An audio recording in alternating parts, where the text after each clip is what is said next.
Hello guys, and welcome to this short video to discuss bone defects on dental radiographs. So here we have an OPG, an orthopantomograph or just panoramic radiograph, as we usually have at the beginning of dental treatments. Okay, and here we can see a lot of situations. We have tooth wear, we have restorations to be done and to be redone, but here I'd like to talk about specifically the bone defects that we have. So let's follow the shape of the alveolar crest now, and as you guys can see, on the edentulous areas we have horizontal bone defects, which are the bone defects happening throughout the alveolar crest.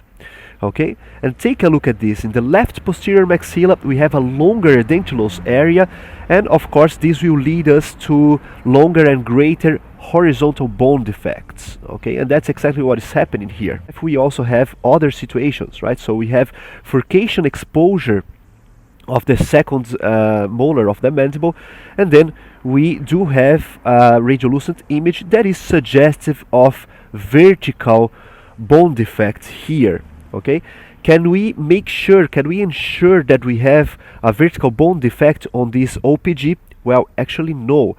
We do need periapical radiographs to show details, right? But here, just for us to take advantage of this image, we have as well a radiolucent image around the left central incisor that is suggestive of periodontal ligament space widening. Okay, but again, we need periapical radiographs to see details of these situations here. So now let's try to diagnose another case using a periapical radiograph for you guys to learn this as well. So here we have a question: is there a bone defect on this periapical radiograph? So feel free to pause the video now and try by yourselves to diagnose this.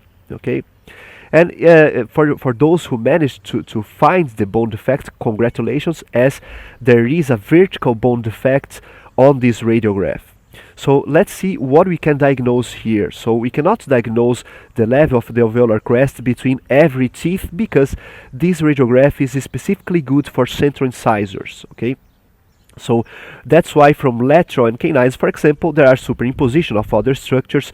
So of course this is not the best radiograph to diagnose those areas, but we are able to diagnose at least the level of the alveolar crest between left central incisor and left lateral incisor, and that's basically where you guys have the level of the alveolar crest.